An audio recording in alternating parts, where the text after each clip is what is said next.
एक सद्गुरु के चारों ओर एक गहरा ऊर्जा क्षेत्र सदैव सक्रिय रहता है, क्योंकि जो कोई भी उनके संपर्क में आता है तो वो भी इस जीवंत ऊर्जा को अनुभव करने लगता है। ये ऊर्जा अपनी पूरी प्रचुरता में, पूरे प्रवाह में होती है और ये ऊर्जा उनके सेक्स सेंटर या काम ऊर्जा को भी प्रभावित करती है, क्योंकि प्राकृतिक रूप से शायद वही चक्र सक्रिय है। तो अगर एक मास्टर या एक सद्गुरु के सानिध्य में किसी व्यक्ति की काम ऊर्जा सक्रिय होने लगे तो उसे क्या करना चाहिए? क्या इस पर आप कुछ कहना चाहेंगे? व्यक्ति के अंदर जैसी वृत्ति सोई हुई है, व्यक्ति के अंदर जैसे भाव दमित रहे हैं, अनंत जन्मों की यात्रा है। तुमने अपने अंदर पता नहीं क्या क्या इकट्ठा कर लिया है, जिसमें कुछ कीमती भी है और बहुत कुछ बिल्कुल कूड़ा करकट। मनुष्य की जो सबसे बड़ी कमजोरी है वो अपने कूड़ा करकट को भी कीमती मानना चाहता है। बेकार सा ही कोई विचार उसके ख्याल में आ जाए और वो अपने आप को महान विचारकों की श्रेणी में रखने लगता है।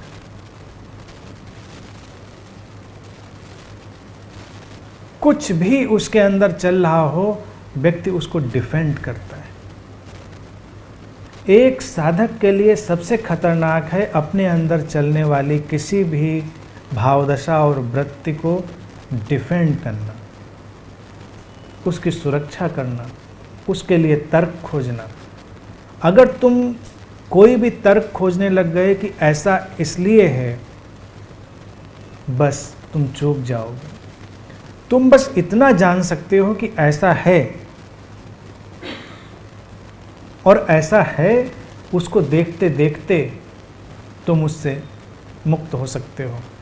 तुम्हारा लक्ष्य मुक्त होना नहीं है, क्योंकि अगर मुक्त होने को लक्ष्य बनाओगे तो लक्ष्य ही तुम्हारे ऊपर बंधन बन जाएगा, लक्ष्य ही तुम्हारे लिए तनाव बन जाएगा, वो तुम्हें आगे नहीं बढ़ने देगा। मैं जब मुक्त होने की बात कहता हूँ तो बड़ी सहजता से, प्रेम पूर्वक, बिना किसी संघर्ष के, केवल जागरूकता के माध्यम से। एक सद्गुरु के पास तुम्हारे अंदर छुपे हुए सारे भाव जाग सकते हैं, काम के, क्रोध के, ईर्ष्या के, घृणा के, द्वेष के, हिंसा के, किसी भी तरह के भाव जो अब तक सोए पड़े थे। इसलिए ऐसा नहीं है कि जो तुमने लिखा है कि काम वासना का भाव अधिक पकड़ता है।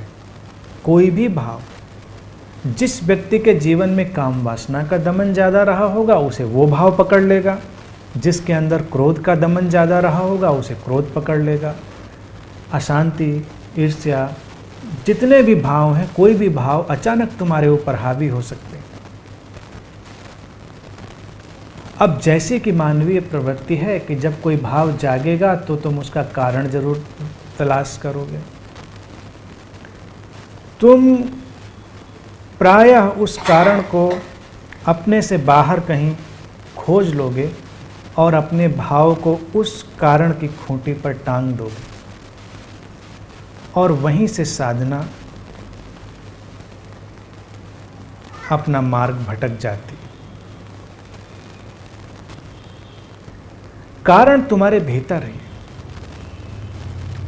बाहर जो कुछ भी तुम्हें कारण जैसा दिखाई देता था, ये केवल तुम्हारे अंदर अपने मनोभाव को डिफेंड करने की जो वृत्ति है उसके कारण। क्योंकि तुम ऐसा कैसे मान सकते हो कि तुम्हारे अंदर ही है, तब तुम अपने को थोड़ा सा परेशान अनुभव करते हो। अगर तुम्हें लगे कि नहीं तुम्हारे अंदर ही है तो तुम मुश्किल अनुभव करोगे। लेकिन ये मुश्किल ही तुम्हारा रास्ता भी आसान करेगी, क्योंकि बाहर अगर कुछ है तो तो तुम कुछ कर ही नहीं सकते। अगर कारण बाहर हैं तो तुम कर भी क्या सकते हो, फिर तो तुम कठपुतली मात्र हो। लेकिन अगर कारण तुम्हारे भीतर है तब तुम बहुत कुछ कर सकते हो। तुम अपनी सजगता की रोशनी में उनका आमना सामना कर सकते हो। अपने अंदर अपनी जागरूकता को बढ़ाते बढ़ाते तुम उन कारणों को विलीन भी कर सकते हो, उनको समाप्त भी कर सकते हो। अनंत जन्मों की यात्रा में व्यक्ति के कुछ नैसर्गिक तल हैं जो सक्रिय हैं। काम वासना उसमें से प्राथमिक है। काम वासना केवल काम वासना होती तब तो कोई अड़चन ही नहीं थी। वो तुम्हारे अंदर जीवित रहने की जो इच्छा है, जिजीविषा है, जीने की भावना है, उसको प्रतिनिधित्व देती है, उसको रिप्रेजेंट करती है। काम वासना ही तुम्हें जीवन में लाती है। वो जीवित बने रहने का एक प्रतीक मात्र है और जीवित बने रहने के साथ एक लंबा जुलूस भावों का चलता है, संघर्ष का, आक्रमण का, हिंसा का, तरह तरह के।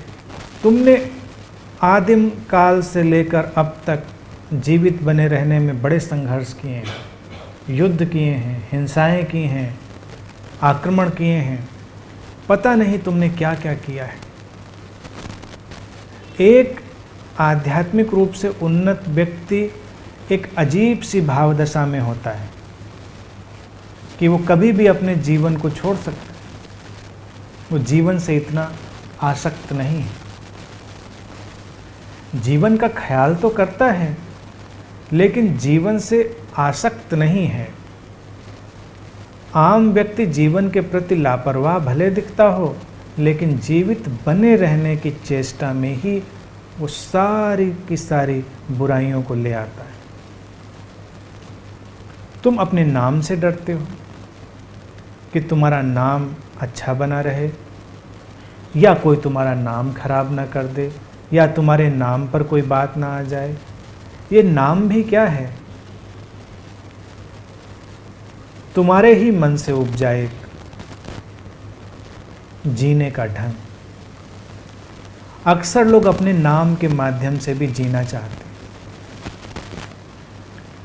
ज़्यादा अपने पास इकट्ठा करने की जो वृत्ति है, परिग्रह करने की जो वृत्ति है, वो भी जीवित बने रहने की ही चेष्टाएं हैं कि जीवन कहीं संकट में ना पड़ जाए तो तुम ज़्यादा से ज़्यादा इकट्ठा कर लो अपने पास।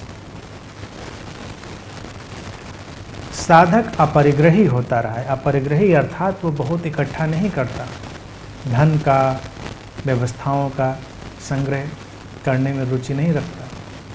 इसलिए नहीं कि इसमें कोई गुण है, कोई वर्च्यू है, इसलिए कि वो जीवन से आश्वस्त है। वो जीवन में श्रद्धा करता है। वो जानता है कि जीवन उसको संभालता है, जब तक संभालना है संभालता है, और जब नहीं संभालना है तो उसकी चिंता भी क्या करनी। तुम कितनी भी चिंता कर लो, तुम कुछ कर सकते हो? जीवन अपने ही ढंग से आता है, अपने ही ढंग से जाता है। तो हर प्रकार के संग्रह की वृत्ति, चाहे वो धन हो, विचार हो, ज्ञान हो, कोई भी चीज, और हर चीज अपने पीछे तुलना को लाती है। तुलना ईर्ष्या को लाती है। तुलना इसलिए कि किसी के पास कम है, किसी के पास ज़्यादा। कभी भौतिक अर्थों में कम ज़्यादा, फिर कभी ज्ञान के अर्थों में कम ज़्यादा। कोई ज़्यादा ज्ञानी है, कोई कम ज्ञानी है। फिर साधना के तल पर कोई ज़्यादा बड़ा साधक है, कोई कम बड़ा साधक। हर किस्म की तुलना, और वो तुम्हारे अंदर ईर्ष्या को हवा देती। क्योंकि तुम अपने अंदर जो कमी अनुभव करते हो और दूसरे के अंदर अधिकता अनुभव करते हो, उसे पूरा करना चाहते हो। जबकि वास्तविकता है कि जीवन सबको बराबर ही मिलता है। तुम अपनी सजगता से उसको कितना अपने लिए प्रकट कर लेते हो, ये तुम्हारा काम है। तुमने लिखा है कि मास्टर के आसपास अक्सर काम ऊर्जा सक्रिय हो उठती है। बहुत संभव है, स्थूल अर्थों में भी ये बहुत संभव है, क्योंकि एक सद्गुरु का होना ऊर्जा के एक तूफान की तरह होना है। वहाँ ऊर्जा की आंधियाँ बह रही हैं। तुम्हारा जो केंद्र खुला होगा, सक्रिय होगा, उस केंद्र पर उस ऊर्जा के धक्के लगना प्रारंभ होंगे। आमतौर से प्रत्येक व्यक्ति का काम केंद्र सक्रिय है, नैसर्गिक रूप से। प्रकृति ने बस एक वही केंद्र तुम्हारे लिए सक्रिय छोड़ा है, बाकी अन्य केंद्रों के लिए तुम्हें ऊपर उठना पड़ता है। तुम्हें अपने होश की धाराओं को बढ़ाकर ऊपर जाना पड़ता है। ऊर्जा तुम्हारे अंदर अपना काम करने लगती है। लेकिन एक रोचक बात यह है कि अगर तुम किसी संबुद्ध व्यक्ति के सानिध्य में हो और तुम्हारे किसी भी केंद्र पर किसी भी प्रकार की ऊर्जा सक्रिय हुई है, तुम उस ऊर्जा के रूपांतरण को भी बड़ी सहजता से अनुभव कर सकते हो। अब जैसे काम ऊर्जा की ही बात करें, उसका ही उदाहरण लें, तो तुम थोड़ी देर ठहरे रहो, बिना किसी इंटरप्रिटेशन के, बिना किसी अपने मेंटल प्रोजेक्शन के, अपने अंदर उठती हुई ऊर्जा के लहरों को बस देखो और जानो। अगर तुम ठहरे रहे तो तुम्हें हैरानी होगी कि कुछ तुम्हारे अंदर बदल रहा है, कुछ तुम्हारे अंदर अभूतपूर्व ढंग से बदल रहा है, क्योंकि तुम जिस ऊर्जा के संपर्क में आ गए हो वो बहुत ही प्रचंड है, बहुत ही तीव्र है। तुम अपने प्रयासों से कभी अपनी ऊर्जा की तरंगों को इतना आगे नहीं ले जा सकते थे जितना वो ऊर्जा ले जा सकती है। तो पहली चीज़ तो तुमको यही करनी है कि डिटैच रहते हुए थोड़ा अपने अंदर उठती हुई ऊर्जा का आनंद लें, जल्दबाजी ना करें। काम अपने साथ जो कुंठा लाता है, जो पीड़ा लाता है, वो इसीलिए लाता है क्योंकि तुम्हें हमेशा उसके लिए किसी दूसरे की ज़रूरत पड़ती है। दूसरा ही तुम्हारे लिए बंधन बनता है, दूसरे पर निर्भरता ही तुम्हें एक परतंत्रता का एहसास देती। जब तुम इतने समर्थ हो जाओ तो ये क्रीड़ा भी ठीक है, ये प्लेफुलनेस भी ठीक है, लेकिन जब तुम्हारे सामने अपॉर्चुनिटी हो तब तुम उस ऊर्जा के और गहरे रहस्यों को जानो, क्योंकि वो केवल एक ऊर्जा है, वो तुमसे ही संबंधित है। अगर तुम्हारे अंदर वो गहरे तलों में प्रवेश करेगी तो तुम अपने ही भीतर एक ठहराव, अपने ही भीतर एक आनंद को अनुभव करने लगोगे। हर व्यक्ति अपने अंदर स्त्री और पुरुष का जोड़ है, स्त्रियां भी और पुरुष भी, दोनों अपने अंदर उस मैस्कुलिन और फेमिनिन एनर्जी के जोड़ हैं। ये जोड़ जितना संतुलित हो जाए उतना ही व्यक्ति काम ऊर्जा के रूपांतरण की ओर बढ़ जाता है। ये जोड़ जितना असंतुलित हो जाए उतना ही व्यक्ति बाहर की तरफ दौड़ने लगता है। तुम्हारे भीतर की स्त्री और पुरुष ऊर्जा का संतुलन संबुद्ध ऊर्जा में इतनी सहजता से घट सकता है जिसकी तुम कल्पना भी नहीं कर सकते। लेकिन अगर तुम अपनी फैंटसीज़ में, अपनी कल्पनाओं में, अपने प्रोजेक्शंस में संलग्न रहे, उनके साथ चलते रहे, तो तुम अपने मन के शिकार हो सकते हो।